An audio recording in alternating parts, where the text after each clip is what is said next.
Welcome back, everyone, to a new episode of the Right Way podcast. Today, I am joined by my coach, a great friend, and a great bodybuilder, Max. Welcome to the podcast, mate. Stop it, mate. You're making me blush. How are we doing, mate? Yeah, I'm good, mate. I'm good. I'm very good. Just finished off some morning steps. Fantastic. Got to get them 20K in nowadays. Yes, at 20K. Yes, mate. Yeah, things have changed, especially with me being the weight and height that I am, just managing my knees and joints and stuff, and obviously low body fat. I think my expenditure from just steps alone is enough to keep driving forward, and yeah, the step has been doing bits on my joints, so we've pulled Yeah, back and started doing more steps. makes sense. While we're on the topic of prep, mate, how is prep going so far? How are you finding this? Um, Amazing, but challenging in new aspects in comparison to the last one. The last one was very much um, my focus was solely on the prep, and I didn't have to worry about many other external factors. Um, the whole content, Mhm. clients, and Basically, an just influencer now, mate. stop it right now. I hate it. I hate the thought of like that. I don't know that influencer.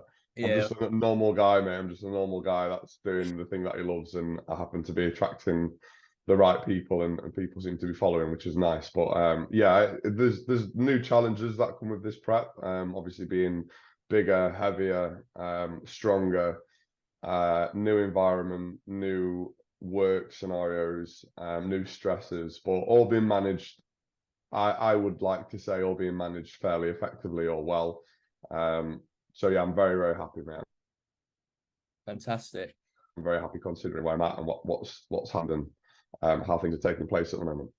Lovely stuff. So I wanna give the listeners a kind of a little bit of an insight into kind of yourself. So how did you originally get into bodybuilding? What was your kind of journey getting into it? Okay, so I first started training when I was into sport very early on. Something my parents pushed me into, and a massive advocate for that. I think sport, physical activity, as a parent and as a young child, it should definitely should be a driving force. I think um, Jordan Peterson touches on this as well, especially for young men and young adults, is that we need to be stimulated physically almost to the point of exhaustion because of just how we are as human beings, males particularly. And I think it's a very, very good and positive outlet. So I started with football to begin with, and that transitioned over to rugby as I got bigger, taller, realized that I like running into people and knocking them down and watching the fear in their eyes when they saw a 6'3", 6'4", and now 6'5" bloke run at them and knock them down. And then I realised again with that height, I needed some weight. And then there came the training aspect, and obviously that was all primarily based around rugby and training performance. And then that's sort of where I started picking up, going to the gym. And at that age, you start seeing very quick changes, 16, 17, 18. You only need to look at a dumbbell and you grow, don't you? Mhm. Um, and Which yeah, that hard. It's one of the best parts of of your journey, physique development, is when you're that young and you start going to the gym and you start seeing these improvements. And I think that became addictive very quickly because of the changes that I saw so quickly. But B, it forced my hand. I played rugby at a fairly decent level, and it pushed me into playing men's rugby quite early. But again, being 18 and maybe 90 something kilos. I mean, I'm on prep now, absolutely shredded to the bone, and I'm 107 this morning. Whereas at the time I was 6'4", 6'5", and probably like 64 piss wet through. So like very little on me, and then being put into men's rugby, coming against guys, that were in the early mid 20s, 30s, been playing for a long time, like rugby fit. conditioned to take these beatings and knocks, and I picked up a few horrendous injuries, which sort of ended my rugby career. And then from there, I realised that. Can you elaborate on the injuries? Yeah, so there's a few, mate. So I fractured my wrist. I think I had a total of 7 concussions, two of which were really bad. I had two really bad concussions. I was out for several months with those. And then the one and then I tore my LCL in my knee. That was a grade 2 tear. So I was out for 6 months with that. And then the one that did it for me, mate, was my back. I slipped a disc in my back, and I think I was about 21 at the time, 22, 21. Mm. And it was, oh mate, it was hideous. I couldn't walk. It got to the stage where, again, at 22 you feel invincible, Yep. and you think you're just going to recover, and it progressively got worse, and it got to a point where GPs weren't really doing anything about it, and my mum literally had to wheelchair me into the GP and say, look, this isn't getting any better. He's 22 years old. He's out of work now. This needs looking at. This needs seriously like being pushed forward and being dealt with urgently. And within and in typical fashion, mum not hamming it up, but that drive from her Yeah. and getting some sort of result from the doctors from that GP appointment then, which was in January. I then had an operation by the end of March. So they moved very, very quickly, knowing to the extent, because they got me in for an MRI very quickly. Mumsy Towards, came through, mate, and she was like, "Nah, not having it." Mate, she did. I was in a lot of pain and I was struggling for a very long time. Very, very, like, very depressed, very, yeah, I just wasn't able to live my life. Like I couldn't walk properly. I couldn't socialize, couldn't go out, couldn't train. Um, pizzas most nights could just to sort of like comfort eat. And so, yeah, everything started to spiral out of control very quickly, to which she, snapped up on very quickly also. Came to the rescue, and yeah, like I said, within the space of 3.5, 4 months, I had that last GP appointment, MRI. They realised it was a lot worse than what they thought it was or potentially could have been. And then I went in for surgery, and I saw a specialist in Derby who did the operation. And after the operation, he was like, what we saw in the MRI was actually a lot better than what was actually down there. When we ended up cutting the discs, like they shaved the disc. They thought the disc had bulged, so the disc itself had, in the MRI, it looked like it had just been bulging, and the bulging of the disc was pressing up against my sciatic nerve, which was then causing issues walking and swelling around my hip. And when they got to it and they ended up operating and slicing me open, they found that the disc had actually ruptured. The disc had broken. The fluid within the disc had come out. And so they needed to shave the disc off, quite a bit of the disc off, and then reinforce that around it. And then obviously I had quite a long recovery time off the back of that. And then from there, mate, that was sort of a conversation that I had with my dad. Mm. And it was like, mate, you unfortunately, you're not really built for rugby. This potentially is going to happen again. You need to look at another outlet in terms of physical, like something physical, something to do to keep you occupied. Because obviously that physical aspect has always been something massive for me. And already training, I just knew that I could manage my training appropriately around the injury. Touch wood, that I've never had any issues since. Like literally never. I've always avoided hip hinging until recent years, until I felt like I've had the skill acquisition to do it appropriately, and to a point where it's not going to hinder my disc. But I always avoided hip hinging for a long time, and just managed my training around that injury for several years. But yeah, I'm in a good spot now, mate. All healed up. I've never had any issues since that surgery. They did a fantastic job, and here I am, bodybuilding, and hopefully, yeah, long may it Yeah. continue. We love to see it. So correct me if I'm wrong. This is your second prep, right? Second prep, I've done a total of 3 shows, Mhm. but my second actual prep. Can you talk me through like your first prep and what kind of your takeaway was from that? So my first prep, I it's a weird one, mate. It was like I wanted to diet down initially. I wanted to get shredded. Mm. Not stage shredded, but I wanted to get shredded. And I started to diet, and then the Ibiza, the TM Cycles Ibiza challenge came up. That's when I followed you. That's when I first saw you. I knew I was like, I thought I'd Mirin bring that Max, this up. guy's a dickhead. I know, mate. The name puts so many people off, but it's like it's more homage to Z's than it is about me actually thinking I'm worth something worth admiring. Do you know what it is? No, do you know what it actually is?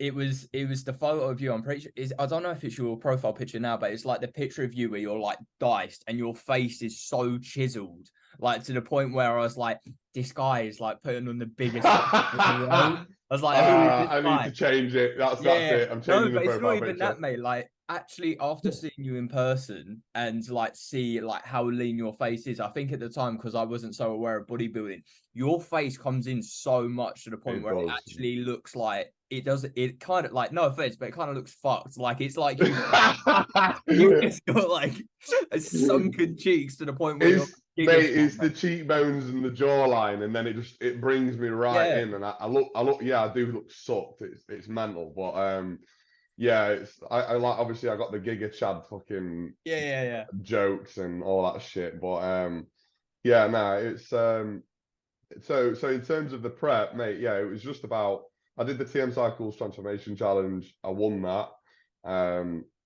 and then from there, I was like, right, well, I'm here now. At the time, halfway through the challenge, I was like, actually, I'd consider doing a prep. It's something that I've been wanting to do for a very long time anyway. Mm, It sort of set me on that path. It gave me some structure and routine to allow for that. I knew what direction I wanted to go in terms of coaching and bodybuilding anyway. I hadn't had any plans to compete, but I had plans to set myself up in terms of like, starting to push the bodybuilding and the coaching. And then I realized once I got to that point and that level of condition, I was like, well, actually, I'm not that far off stage. Probably another, 10, 12 weeks off the back of the challenge. No, it maybe less. I think it was about another 10 weeks.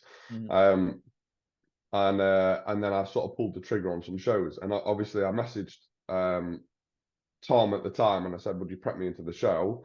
He said no, because he was transitioning away from bodybuilding and going the functional / content creation route. mm. But he then put me on to Joe Brightman, and then I started working with Joe, and Joe prepped me for the remainder of that show. At which obviously I then competed in the FitX, the A1 Classic, and then the two bros. I came second at the FitX, which I'm still salty about, because it went 50-50, and the head judge decided that it went to the other lad who was quite a bit bigger than me at the time, but quite a bit less conditioned. And then I won the A1 Classic, and then I came third in my class in the two bros, but I came third to Jimmy Tonk, who then went on to win his pro card. So yeah, I was very, very happy with third place in what was a lineup of about 9 boys, all very good physique. So yeah, I was very happy with that. Mm-hmm. And did that like proper ignite the kind of like passion you had for bodybuilding after you kind of did that show? Did it kind of live up to everything you thought it would, or was it? Mate, honestly, that prep was the way it developed me as a human being was exponential, in the sense that it made me realize that I was capable of so much more than what I'd been currently doing. My understanding of my ability to apply myself, what I'm prepared to go through, how patient I can be, how resilient I can be, how to manage my own emotions and my mental health, my desires and wants and needs within life, the musings that I was having within my own head and working through them, and the clarity you get at some stages in prep, working through your own mind, really brought me up and developed me as a human being. And then obviously, then getting to stage and competing, it ticked a box for me in terms of where I stand and my capabilities within the industry, or the bodybuilding industry, and what I would be potentially capable of as well. and so yeah, from there, mate, it was it was huge, mate. It just absolutely changed my life, and I realized this is for me. It's something I'm good at. I can be better at, and I thoroughly enjoy. So, and would love to be able to coach and work with individuals and put them through a very similar process and bring them up, and give them the same, um Experience. yeah, like, yeah, pretty much give them the same experience that I had, but in a way, because I felt like mine was self-managed, and I mean, I had people around me, like, my relationship with Harvey, and Mm. without Harvey, I would have never been able to do that prep. Again, my relationship with my parents is very good, but I think there's a that if I had Joe, who was obviously coaching me, and Joe is a fantastic coach. He knows the right things to do and not do, but I think for me, all the differences between myself and Joe is that Joe, um, has the knowledge and applies the knowledge, and um, understands that if this is what you want, you've got to go out there and apply it and do it and crack on, sort of thing. And that's not a dig or a negative. I think there's a lot of coaches out there like that. If I think the majority of coaches are like that, I think managing someone's mental health alongside a prep is a very difficult thing. But the reward that I personally get from managing someone's mental health, and where their headspace is both natural. It's something that I want to do and instinctively I do, but also it's a non-transactional experience. Like, I don't do it to get something back from you. I do it because I want to get the best from you, and I want to see the best from you. I want to see you develop, and I think that's the thing for me, is like, I want to not only put people through these experiences and scenarios in which they feel like they level up, you Mm. know, in the greatest way possible, but also be there for them in a way which I can increase that tenfold. Yeah. Uh, and so, yeah, that's sort of like my take on me as a coach and prepping my prep, what it did for me, and what I would like to do for others during their preps as well. Lovely stuff. Um, Talking about like good mental health and everything, obviously I feel like after seeing kind of your Instagram and all the content you're putting out at the moment, especially around training, obviously you're in a position now where your training partner is Pierce, Yeah, and I feel like the talk absolute Donny. yeah, talk to people about that relationship and how that's improved your training and how you kind of apply that to yourself, and I assume as well within your clients training now as well. Yeah, so how far back do you want me to go with this with Pierce? Hey, Because go as deep as you want. Let's go. okay, when I first joined Ultraflex, so Pierce is naturally very introverted, very lovely lad, but I'm sure he wouldn't mind me speaking about this, but on a internal level, Mm, personally, he's very self-conscious about the person that he is, and displaying that in front of people publicly. And he's always had, well, not always, but since I've known him up until recent months, since we've started prepping and training together, he's always had this thing in his head that he can't be himself because it worries him what people think of him for mm. whatever reason. And I think that's really normal. I think there's a lot of people reserve themselves or hold themselves back, I because feel like I was they, very similar in that regard until kind of I joined coaching with you and like had that safety net with the boys. It's very similar, and it's weird you say that because like when obviously when I came down and you were training with Pierce. Pierce came up to me straight away, and like I remember seeing him do his set on the leg press, and I was like, "Holy shit, this guy's fucking terrifying!" yeah, And then he came over, and he's like the nicest guy ever, and you're like, he is, mate. He's a gentle giant. He is the mm, most respectful, lovely, um, witty, funny, just lovely human being, with an absolute fire in his belly and passion for bodybuilding. and but he never put himself out there, and we always spoke, and we crossed paths, and there was always like that conversation, but he never reached out to me to train, and obviously I was new at Ultraflex at the time, and I was on my own, and it wasn't really until just before we started prep where I was like, you know what, Pierce is, I've watched Pierce over the last year apply himself on his own. I know how hard he trains. I know his passion for bodybuilding, and I approached him and I said, would you prep with me? I'm prepping this year as well. Would you prep with me? Would we train together? Can we manage it? Can we work it out? And he was shocked. Like, he was shocked that I would want to do that. That I would want to, and I think that sort of goes to show what Pierce was like, because he is again, I don't want to take total ownership for this, but I've literally got messages on my phone from yesterday, because obviously he's competing today in Italy. Best of luck, by the way. Good luck to Pierce. Yeah, I know he'll absolutely smash it. I know he will. I love him with all my heart, and I know he'll kill it. But he literally messaged me. He said, for the first time in my life, I feel like I can be myself, and I like the person who I am, and I'm not afraid to show that. I'm just going to go out there. I'm going to enjoy it. I'm going to be who I am, and I don't give a fuck about what anyone thinks of me anymore. And he said, and that's massively down to you. And like that's the kind of influence that I want to have on people. That's the kind of influence that I want to have on clients. That's the kind of influence that I want to have on And that's so much more the important people than a that I medal or a reach. trophy.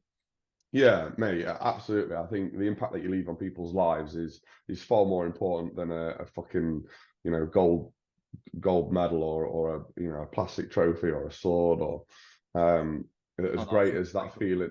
Yeah, maybe an axe or something. Fucking. Yeah. But yeah, no, I mean, yeah, the accolades are nice, and definitely something to work towards. But yeah, that was we had a very touching conversation yesterday before he competed today, and he was chilling, and yeah, and then obviously from there it just sort of progressed, mate, and we started training together, and I think there's aspects of what I knew and how I knew how to train and what I was doing that Pierce has implemented, and likewise he's done with me. And one of those things that I say this, I've been saying this quite a lot: success leaves clues. One of JP's sayings. It's well, not, I don't know if it's his saying specifically, but he repeats it quite a lot. Success leaves clues. And you only need to look at Pierce's legs. You've seen Pierce's legs. Yeah, they're mad. They are fucking mad, mate. They're And crazy. so I just soak that shit up. In terms of my development everywhere else, I feel like I've got it on lock. And my understanding of how to train certain areas, and how to apply myself, and everything else, I felt like it was pretty much nailed. And like I said, there are aspects to that level of training that I've applied with Pierce, and he's implemented, and it's worked nicely for both of us, and we've bounced off each other. But the legs specifically, he walked me through step by step what he was doing and how he was doing it, and I, over time, because it didn't just click, and I will say there was a little bit of ego on my end to begin with. Like, I'm like, I know what I'm doing. Shut up. Yeah, I'm nearly 30. I've been doing this since I was fucking 16. I know, but like, there was an element of ego. But like, over time, I started applying these things and understanding what he was saying, and it fucking works, mate. And not only does it work, it showed. Like, the work that I've put in doing the things that he's helped me understand and elaborate on have seen exponential growth in what I would consider a fairly well-trained and advanced lifter. So if such a small thing can change within my training and see such massive results, and I mean, you've seen my legs recently. Yeah. For a tall guy, It's night and day the difference is made. mate, it really, like, my legs have almost doubled in size since the last prep, and I'm not joking. I would probably say 50% of that has come from training with Pierce within the last 6 months. What was the tips he told you to implement? Their secret, I can't Oh, tell. you can't tell anyone. Injection sites. Um, so the the main thing is that I've always I've always known that it's not about a load. Mm, Like we're not weightlifters, we're bodybuilders. It's about generating and creating stimulus through the muscle.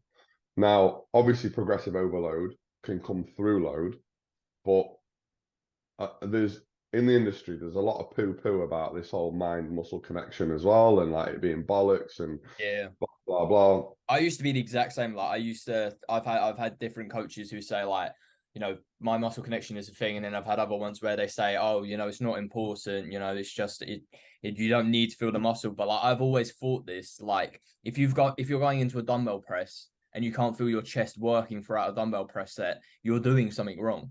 Do you know what I mean? If it's if your shoulders batter by the end of a dumbbell press, and your chest isn't blown up and you feel like your arms are hanging from your shoulders, Mm. then what have you done? Mm. It doesn't make sense. Not your chest. Do you know what I mean? Mm. So it's like you absolutely have to be nailing the target muscle, and this mind muscle connection. I think there's a difference between deep in that and it being like some sort of like some sort of philosophical special feeling within the muscle, Mm. and what it actually means is just make sure what you're doing is actually targeting the muscle that you are trying to target.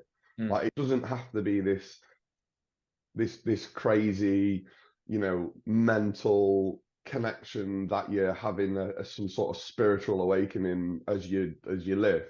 Mm. All it means is that as long as you can feel what it is that you're doing, and that muscle is being worked appropriately, and no other muscle, because that is what you're trying to target specifically, then then it's working, and that is what's going to fatigue. We've got a Yeah. little special guest. Yeah. No, I spotted him. And so, the same applied with my legs. And this is the thing with the legs, is that for some reason, for some weird reason, mate, in my head, I was doing all of these things and applying all of these principles to every other muscle except for my legs. I think like genuinely because I feel like, I mean, obviously this is the best I've ever looked, but I think from the thing that surprised me most about my physique when I cut down was actually the development in my legs, because like I've always got the piss taken out of me for having small legs, this kind of stuff.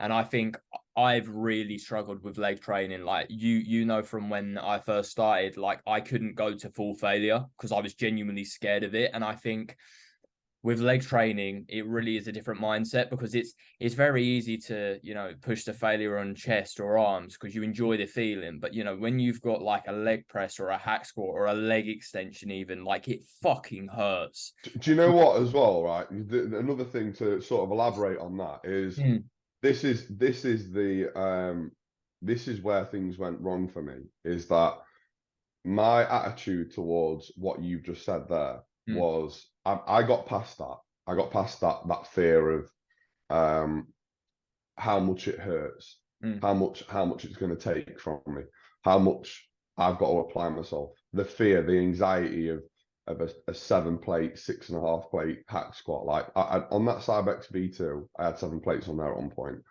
That fear, that anxiety, I got past that. I was prepared to do it. I'd mm, get on there and I'd do 7 plates and I'd fucking squat 7 plates. But those 7 plates did not go through my quads. Those mm. 7 plates were not hitting the target muscles the way that they should have done. They were not stimulating my quads the way that they should have done. They were, and that's where the knee. I mean, the V2 I'm not a massive fan of anyway. But the knee problems started to come when I was excessively overloading my legs, Mm. and it was detrimental to, well, everything. My CNS, there was no localized fatigue. It was all CNS. My joints were fucked. And so I managed to get past that mentality about the fear of training.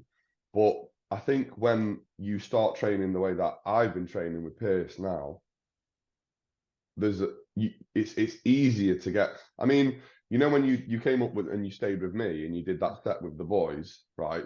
The load would have been considerably less than Yeah. anything you've done before. But that's what you said to me before you went in.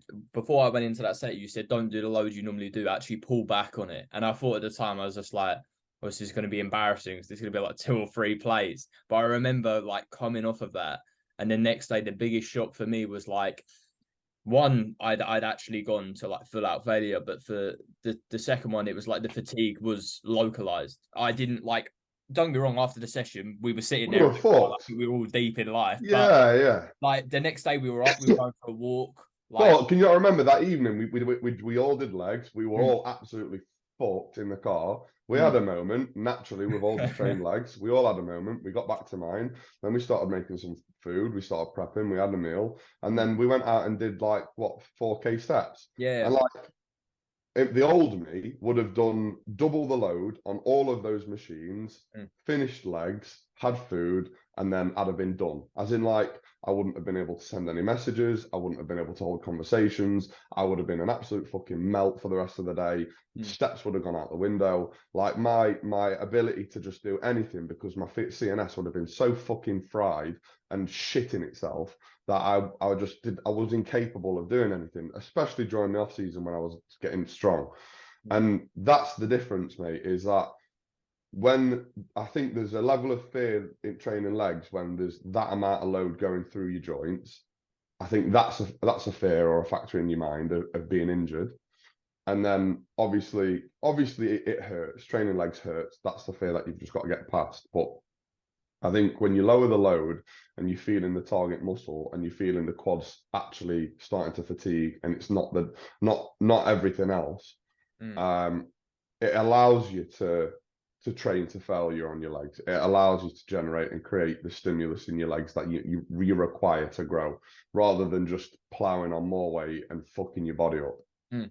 And I Um, think it is as well, like keeping tension and actually squeezing the muscle. Because like, especially like leg extensions, I always see this where like people seem to they'll load up a leg extension to like a ridiculous amount, and it's almost as if they're launching it to the top and they'll catch it, and it's like the axis will come back down and like slam their momentum will, yeah. exactly, and they're using all momentum and they're not able to actually squeeze their quads at the top, and it's just in reality all you're doing is fueling your ego. And I definitely think within an off-season setting it is, you know, when food's going up, scale weight's going up, it's very easy to get lost in, you know, oh, weight must be increasing week on week. But We it's literally had this like, conversation yeah, yesterday, didn't we? Yeah, exactly. and this is exactly it. You And need this to is where you realize. need a coach to rein you back sometimes. Hmm, And mate, I've been there myself, and hmm, um, it's very easy to get caught up in the whole, you know, more is more, and it's not. More isn't necessarily better. It's about understanding what it is that you're doing, understanding what bodybuilding and physique development and creating stimulus and hypertrophy is based around, and resetting lifts and trying to maximize the most from the least. And the issue that you'll find within a lot of bodybuilders' careers, other than your genetic freaks, are that the things that hold them back the most are injuries. And and really that's it. Like it's the injury thing is massive. Like, you know, especially when you go assisted, is your ability to shift load. I'm sure, I mean, I won't mention his second name, but Ben's obviously just been on cycle. He's been on hmm, cycle for a number of weeks now, or months even. And one thing that I say to Ben all the time is, don't stop focusing on the amount of weight that you're shifting.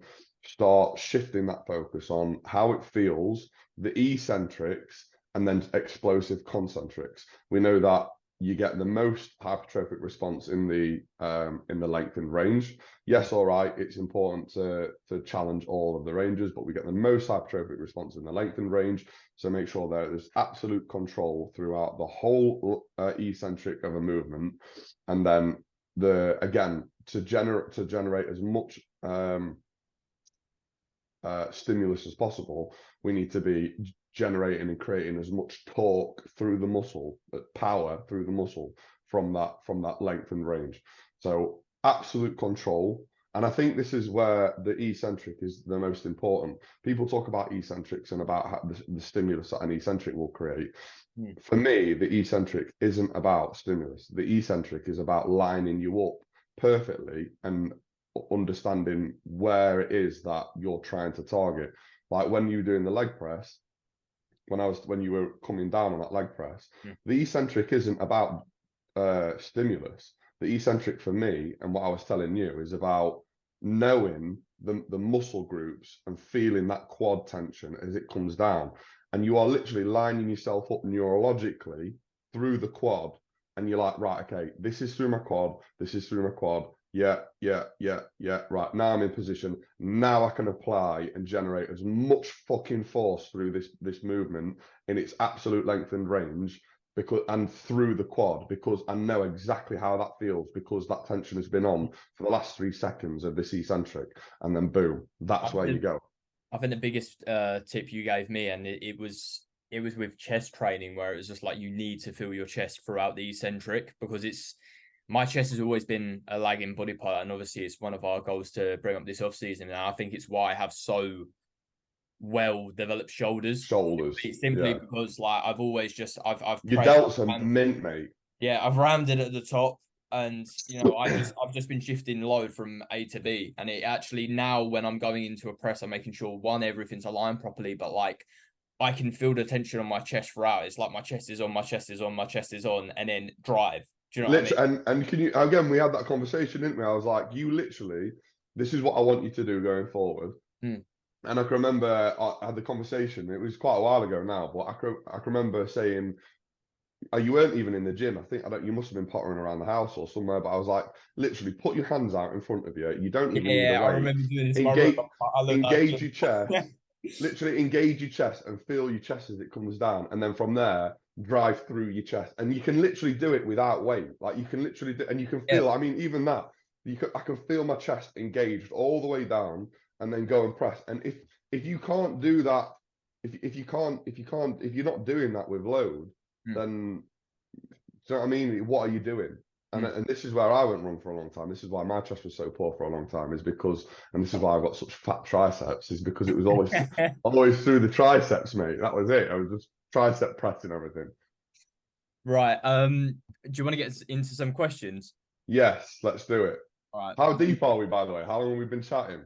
I don't know, mate. It's gone quite quick. Let me know if you're limited for time, because No, no, I'm not limited for time. I was just curious. I'm I enjoying the talk. I This is reckon we've class. been going for at least an hour. Yeah, that's cool. Yeah, That's that good. is Keep easy, it mate. coming. Right. Do you want me to shoot? I've got a few. Yeah. You start, and then we'll bounce off. So you do one, I'll do. Okay, so I've got some gossipy ones, but I think I would like to elaborate on, Mhm. and they're not negative by any means. The first one was someone's asked me what's happened with Liam Mhm. Canning, and obviously the situation regarding his competition and shows and why he left me and that sort of situation. Um, and this will lead me quite nicely onto another question actually. Mhm. And off the back of the weekend, there's quite a lot going into that weekend, but obviously 2 weeks out myself, did a total of 11 hours driving from mine to Wigan, Wigan to London, London back to mine. Also whilst training, doing my training, getting my 20k steps in, prepping what effectively was 2.5 days worth of food to go and watch these boys compete down in London. Now, this show for all three of these boys, they're all first timers, and they were warm up shows. It was an opportunity for me to understand and learn about their bodies, an opportunity for me to see the differences and what their requirements were and needs were for leading into these shows. Ruben placed second. He did absolutely phenomenal. Brilliant showing up, Ruben. Sam was in second call outs in the open men's classic division, as was Liam. Mhm. And all three of them looked fucking brilliant, considering that this was literally a warm-up show. It was a dip in. For me, I wanted there was no pressure. As I said, the pressure is completely off. Enjoy it. I want you to just have the experience of being on stage and experiencing what that feels like. And the best you is yet to come, but this is just an opportunity to see what this process entails, and for me to learn and understand about you and your requirements and your bodies leading into that. And I gathered a lot of information and data from Ruben, Liam, and Sam, and could apply that into future shows. And for me, it was a fantastic weekend, a great learning opportunity, and they all absolutely smashed it out of the park. Now, off the back of that, Liam has put a lot of pressure on himself, and I think, despite the fact that I made him aware that it was a warm-up show, he had very, very high expectations of himself, and he holds himself to a certain standard, which I don't have a problem with, but I think sometimes it can be to the detriment of your own your own mental health, in fact. 100%, 100%. And I think I don't know whether there was a miscommunication on my end or his end, or maybe he had certain expectations that he didn't feel like he lived up to. But naturally, I think when something doesn't go the way that you want it to, the first thing 99% of all human beings do, it's a very normal response, is they don't look inward, they look outward. It's external. It's not what I've done, it's what someone else has done. And it's because it's easy. It's easy to be able to say, what is someone else? That this isn't me, this is someone else. So anyway, I had a conversation with Liam. I checked up on him that evening. We had a few conversations. Obviously just a post-show review and going over a few bits. And then he messaged me the following morning. He said he wanted a bit of time. I think he was quite upset with the result. And then he sent me a few messages about how things went down. Not to do with the placing or the peak itself, but just me as a whole and my support and attitude towards him. And that, I think that was an emotional response to the pressures he put on himself, and the expectations that he had of himself. And I think and again, I spoke to his brother Alex literally yesterday, because there's no bad blood there, by the way. Me and Liam are still absolutely fine. We've still got a good relationship. I'll be seeing him next weekend. He's coming to support me for the 2 rows. So there's no bad blood there. But I think he didn't really appreciate that he was literally coming up as a first timer in a warm-up show, coming up against some of the best physiques, not in the UK, but in Europe, mate. Like, some kids were traveling and going to Europe. Finn Kelly has been in the bodybuilding scene forever. He's been competing naturally for a very long time, and he has got a unreal physique. And Finn placed 3rd. This is the thing, like, me and Tom said this last week, and I sent you that podcast over on Pro Coach, and they all touched on this. And like I said, like, this is no disrespect to Liam or anything like that, but from seeing his stories, you could see like the amount of pressure he was putting on himself. And I think if you go into the show with the mindset of like, oh, I'm going to win, or I need to win to prove this to myself, like, you are setting yourself up for failure. There's so many variables on the day that you just have no control of. You don't know how your peak's going to go. You don't know who's going to turn up. Bodybuilding the turning up thing, mate, is the big thing. Is you don't on the day, 3 freaks could turn up, and that puts you at 4th. And if there's 4 people in your class, that's you last. It's as well, mate. It's like, if 3 freaks turn up, that's not your fault. Like, you might have a fantastic physique, but if 3 genetically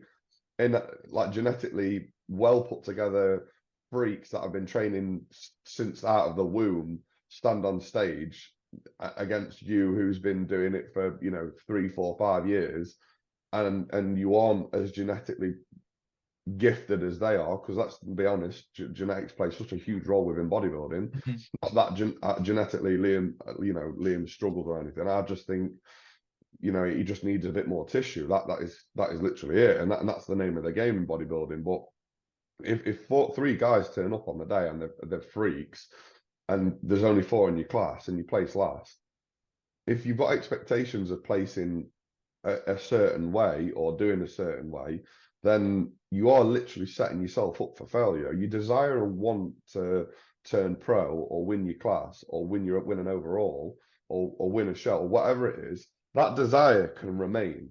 You can always want that and work towards that, but the expectation of that happening any or every time you turn up at a show is what's going to see you fail very early on in your bodybuilding career.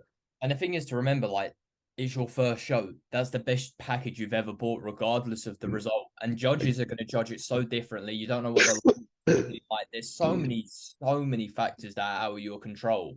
And like you said, if you go into it with your first season with that attitude, you will resent bodybuilding. You will fall out of love with the process, and you will just, like you said, you'll beat yourself up. And it's just, you need to realize that going in, because otherwise you've lost before you've even stepped on the stage. And you know what? Sam's a perfect example of that. Sam Ruby, he competed that weekend as well. Hmm. And it was like, we knew Sam works at Heathrow. He's got he works nights. He's managing his split and training in this prep has been incredibly difficult, both for him and I. And the condition that we brought was he wasn't as conditioned as the other two boys, but we knew that. And again, it was just for him, this whole process has been about, like, the other two knew that they definitely wanted to step on stage and bodybuild and be bodybuilders. And this is a long-term thing for those two. Sam had been toying with the idea of potentially stepping on stage one day. And it's like, for him, where his head's at, it's about bringing a level of condition he can be proud of to stand on stage with, but also understanding that the placement means nothing in that show, because it's a warm-up show and he has a lot of variables to manage outside of the show. And family life, work comes before bodybuilding. If he can't work and he can't function, and he's just got a promotion, he's got like a managerial role. If he can't do that because he's fucked, and because he's fucked between now and his last show, which is the Two Bros show in October, that's going to massively impact his relationships with his partners, with his family, with his work colleagues.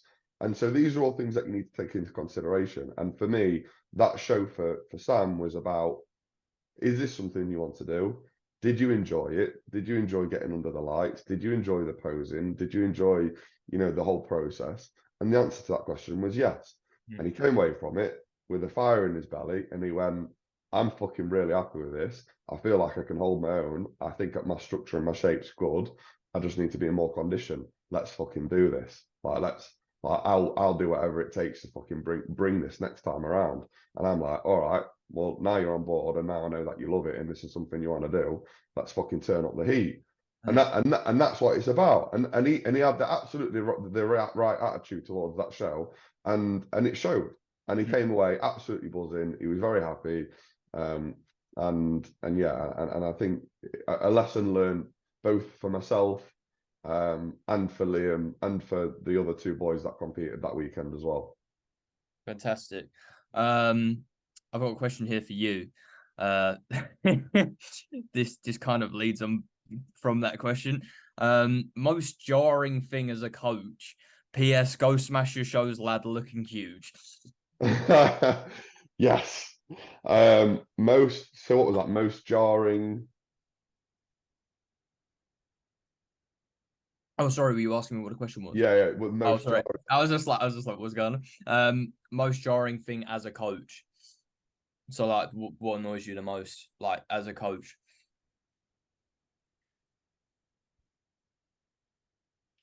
Oh, that's a difficult one. I think Cancel himself here. I genuinely, there's not much that irritates me or riles me up or bothers me. The spectrum in which I work with in terms of my clientele is so vast, you know, from super competitive boys like Ruben Mhm. and Liam and Tom Pedder, like these really competitive, you know, up and coming young boys who are like really into the bodybuilding side and scene and really want to make something of bodybuilding, all the way up to, you know, 50-year-old guys that are just wanting to shift a little bit of body fat and change the lifestyle a little bit. So my ability and understanding of what each individual requires and my patience between the two has to be very relaxed and varied. You know, one minute I'm going to have a very a very, what's the word? Not needy. Um, I'm going to have a very concerned or worried Tom, let's say, who has come up against a really big obstacle with, let's say, his placement, and he needs an immediate phone call to organise exactly what he's going to do regarding his placement. And I need to get down and I need to write down I have a rough idea of his peak weeks and how his shows are going to be mapped out in accordance to his placement so that he can get the hours in for his placement around uni, but also still do these shows. And you know, you seen on my story yesterday, we had a 72-minute phone call whereby we worked through that and chronologically put together exactly how the peaks can go. Not saying that they will go, but some sort of structure to allow for some sort of structure to then put towards his placement and the people he'll be working with, so that there's a bit of flexibility on that. Now, that's one client who needs me there and there in that moment, who it requires me and is almost demanding of my time, which rightfully so in that moment in time, and I am more than happy to give. And then there'll be another person who is just saying, how does my fitness pal work? Do you know what I mean? Do I weigh my Like Zal, vegetables? when he asked in the group chat the other week, he was just like Henry put in a cake recipe, and he was like, "How long did you cook it for?" And I was like, "Mate, just use Google, just figure it out." He didn't find it funny.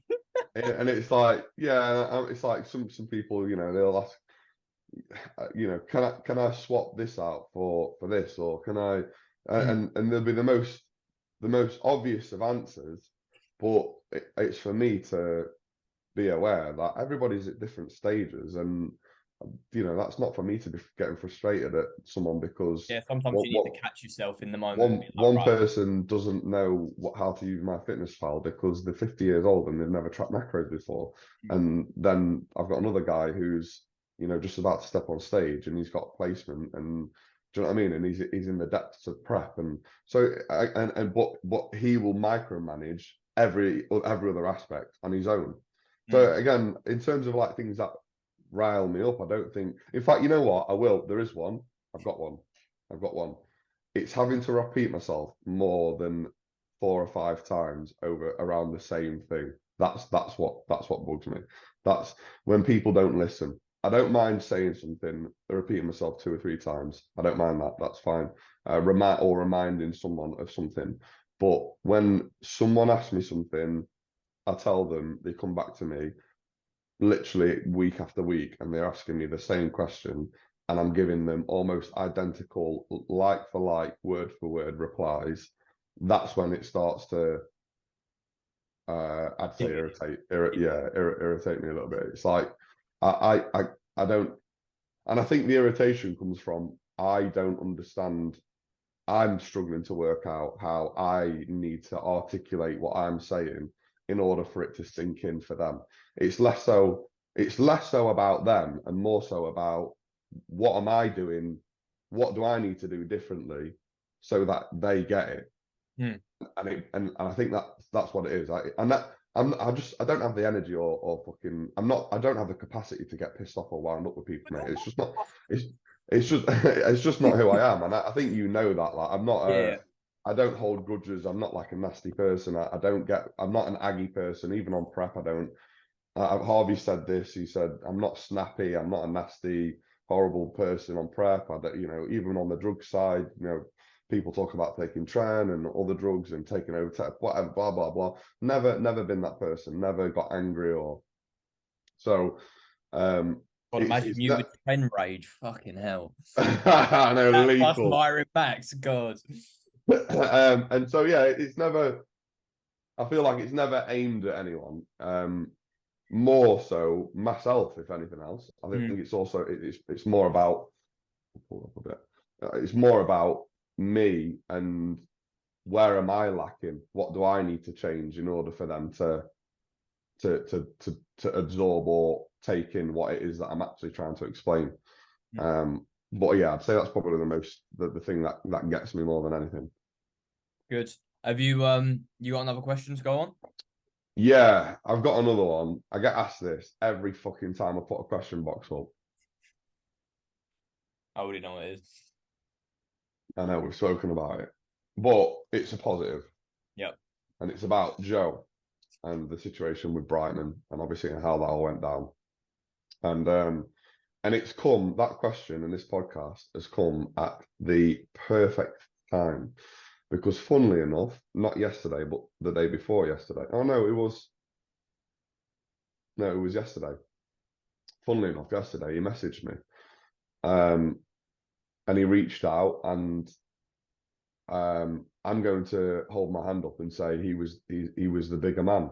And to be honest, mate, it's been something that's been playing. I don't like conflict or that animosity. It just doesn't sit well with me, and it makes me feel uncomfortable. And this bodybuilding industry, this industry as a whole, is very small, and we will cross paths. We've already crossed paths a few times, and I don't want that social anxiety and awkwardness around him, and I know he doesn't want the same. And I've been thinking it's played on my mind a lot, especially during prep. But obviously, trying to articulate it and have that conversation whilst on prep, whilst managing you boys, whilst managing boys on prep, I think it's something that I've shoved very, very deep and at the bottom of the pile and list of things to do. And once I'd finished prep, it was something that I would raise and bring up and end up messaging Joe and reaching out to him.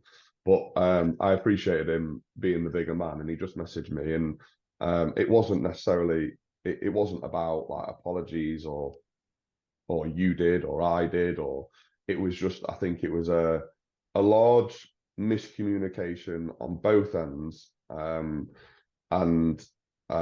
establishing that I didn't, as an adult, as a grown adult, I should have.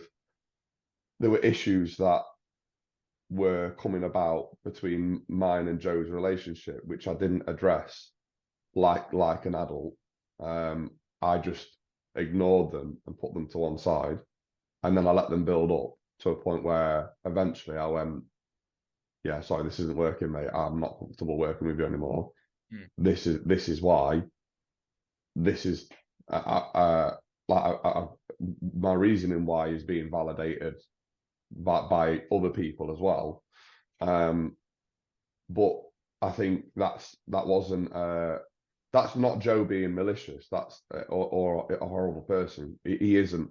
Joe isn't a horrible person. He hasn't got it in him, and there is no animosity between us. And I apologized for what was, I think, very childish, um, and an emotional reaction off the back of leaving Joe, due to the fact that he didn't receive the message that I sent him the way that I wanted him to. Obviously, had something built up within me over time, which I felt like I articulated quite well in the message that I sent to him.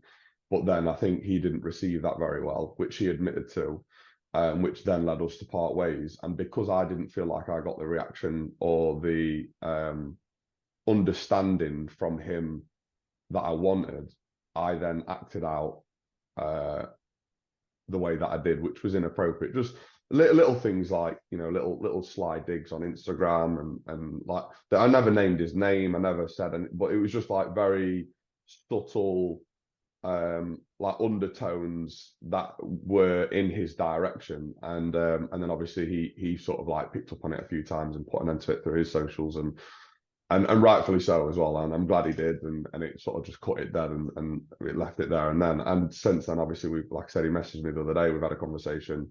We exchanged a few words, apologies on both ends, accepted where we both went wrong, and it was nothing but positivity, love and vibes, and respect and well wishes for each other moving forward. So that was actually really fucking nice. Like that yesterday, and that conversation with Joe came at a very, very good time for me off the back of obviously the situation this weekend with Liam and me questioning a lot about my own ability as a coach. But again, I think when you're so invested with people, and when you're so invested as a coach with clients, you always take it personally when someone says something that especially doesn't ring true to who you are as an individual. 100%. So yeah, to then have that message from Joe, and funnily enough, sign Liam's brother up, Alex, which, you know, I don't think that needs discussing, but me and Alex got on very well at Liam's show, and I think that also just goes to show that, you know, Alex was aware of the situation, and Alex will be joining the team soon, which is nice, and I'm thoroughly looking forward to. And again, just affirm to me that I'm not a piece of shit, like, and I'm not the person that I felt like I was being portrayed to be, and I do care. But naturally, I think you take these things to heart, don't you, when someone puts that into question? Oh, 100%. This puts us on to the next question really well, actually. Are you all right for time, mate? It's 8:30. Yeah, that's fine. Right. So someone said, what made me choose you as a coach? And then they also asked like plans for me to compete, question mark. I was thinking about this because I thought initially like, why did I actually choose you? And I thought quite deeply about this morning, and I think the first when I was with Christian, there was a kind of switch where I kind of realized that I liked being coached by people who kind of gave a bit more of a shit about kind of like headspace and mentality. Like I really needed that at the time because I've always been someone who's dealt with my own ability and always has like overanalyzed stuff. But when we got close to the end, when I was with Christian, I left him because I thought at the time he was being too soft to me. And I thought in a way that this was going to impact my ability as a bodybuilder because he was prioritizing stuff. He'd say like, oh, I was like, I've had a shit day, all this kind of stuff. And he was like, don't go to the gym today. And I was like, no, I need someone to kind of tell me I need to go. And after I then went with Lewis, and this is no hate towards Lewis, he's a great coach and bodybuilder. He kind of had that approach with bodybuilding where it was just kind of like all out, All or nothing. All or nothing, like kind of you need to go with this approach. And it's not to say that he didn't have that kind of side of a coach of, you know, the mentality side of things, but I think I felt intimidated to kind of bring that up to him at the time. And then obviously there was a period where it was like 3 or 4 months after I left Lewis and I was kind of in between. And honestly, it was genuinely between you and Christian. And I just thought to myself, I want a coach where I can build a relationship with them. Like the first coach I ever had and the most successful I ever been with bodybuilding was when I was with Tom Stockton. Tom Stockton. It was because we had a great dynamic. We were very close. We chat every single day. And like I kind of missed that. And with Christian, obviously he has so many clients. It's very hard for him to kind of have that, I think, like personal relationship. And that's not saying anything on his service because he still fucking over delivers and like he never rushed anything. But yeah, I don't know. I remember following your Instagram for a long time, like seeing you like rock out to DMB in the car, and I was like, this guy's quite jokes. But I think that's such an important thing that like if any up and coming coaches are watching, remember that, yeah, it's good to get information out there. Yeah, it's good to, you know, show how educated you are. But like get your personality out there as well, because this is what Definitely. you buy into. Everyone can learn the exact same information, but you are your own piece of market. Be true to yourself and don't be afraid to, be quote unquote unprofessional. Yeah, mate, I could not agree more.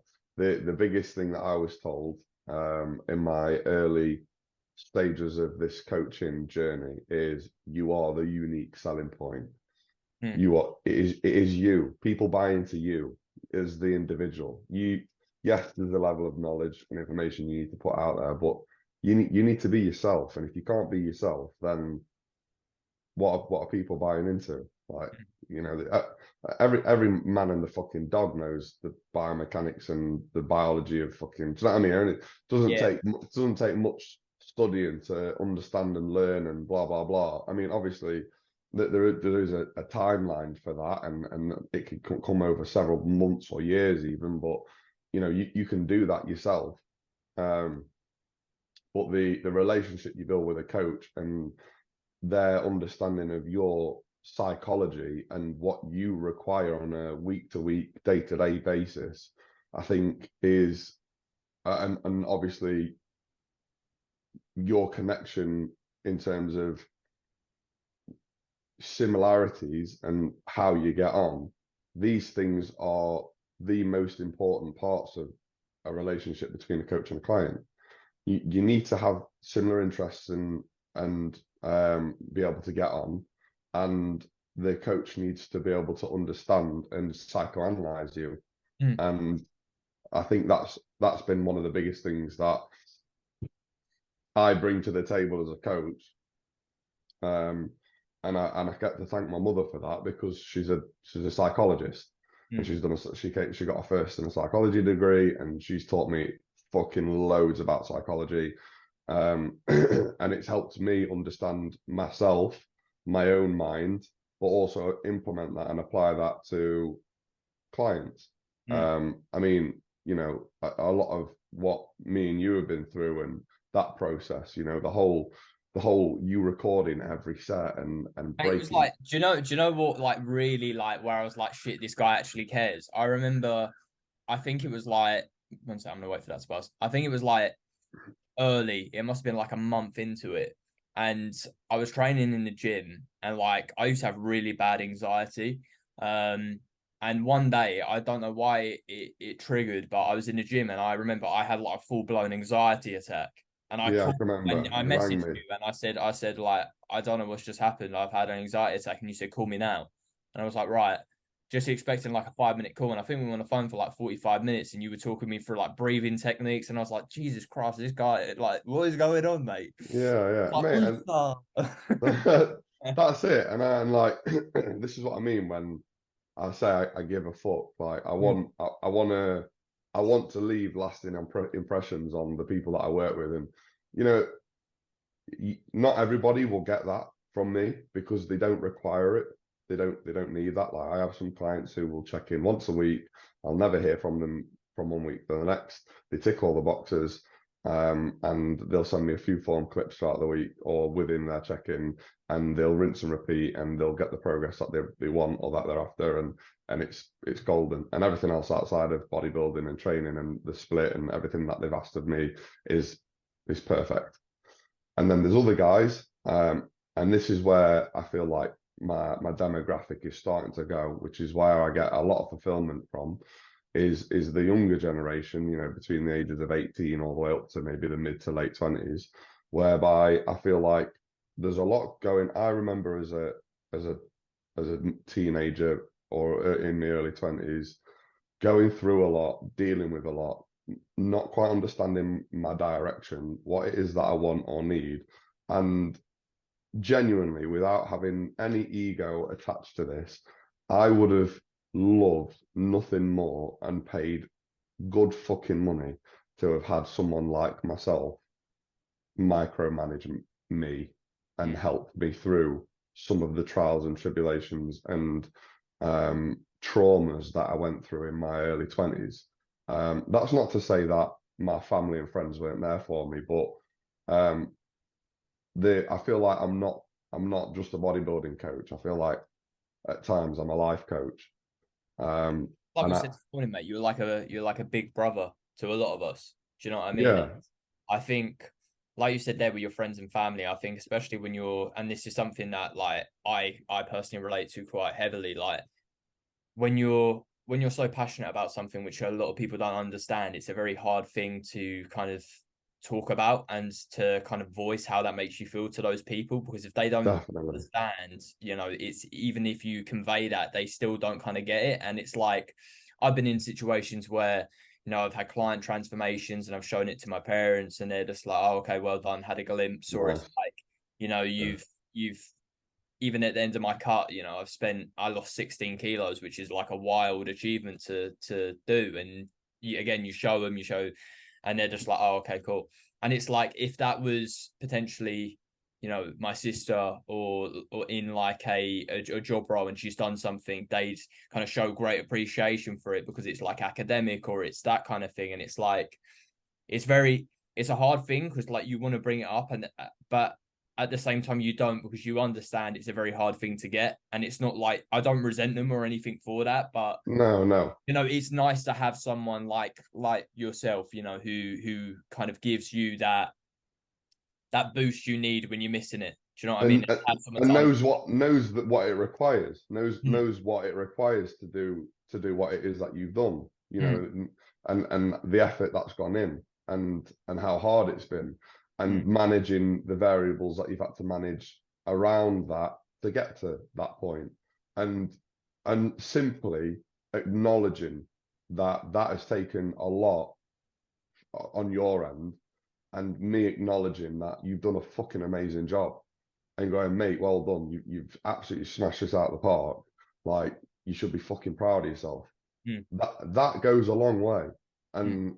And yeah, I think that's yeah, that's sort of like where I'm at with the whole like the coaching thing, and what how I want to be with clients, um and obviously our relationship and how that's developed, and the time that I've invested into you and some of the other lads, and it's like, you know, I want you to I want to be remembered in a way which is only positive. You know, I want, you know, regardless of the length of time we end up working together, whether it be, you know, another 2 months or another 2 years, I want you to look back on these times that we spent together and go, that time that I spent with Max changed my fucking life. Mm. Like it was it What a fucking shit, where's it gone? What fucking tattooed in made those. made for more, man. And that's it. And it's like, I need to get that booked in because it's fucking sick. I'm gonna have mine on my wrist, I reckon. Yeah. But yeah, it's like, you know, I want you to look back on that time and go, I seriously fucking leveled up in that time. Mm. That from that moment that I started working with Max to the moment that I finished, whenever that period is, that time saw exponential growth as as me as a human being, not just as a bodybuilder, but as a human being. I learned so much about myself. I grew as a bodybuilder, and my physique had developed, and just my general life as a whole improved vastly at an exponential rate of knots, because Max was a part of that. He had an influence on that, Mm. and that is my primary goal. That's where I want to be. That's the coach I want to be. That's the influence that I want to have.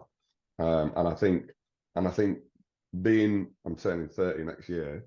I think being 30 is perfect for me as a demographic to manage that younger. Like I said, I love all the clients that I work with, and that's not to say that I don't want to work with all the clients, Mm. but I think that that purpose and fulfillment that I get particularly comes from that younger age range, where I feel like I can mold and educate and really help and advise and bring that younger generation up in only a positive manner, in which a way that I wish that someone had done the same for me in my early 20s. 100%. I think that's a great place to end it, mate, personally. It's up to you. Yeah, that's fine with me, mate. Yeah. Yeah, I'm All happy. right. Yeah. Fantastic. Right. Thank you for listening, everyone. As always, I will put up the stories with the next episode. So whenever we do have any questions, please make sure to send over some questions in a question box. Rate 5 stars on Spotify and tag us if you watch it in your stories. And yeah, catch us on the next one. Max, thank you for coming on. It's been an absolute pleasure, sir. Catch you in a bit.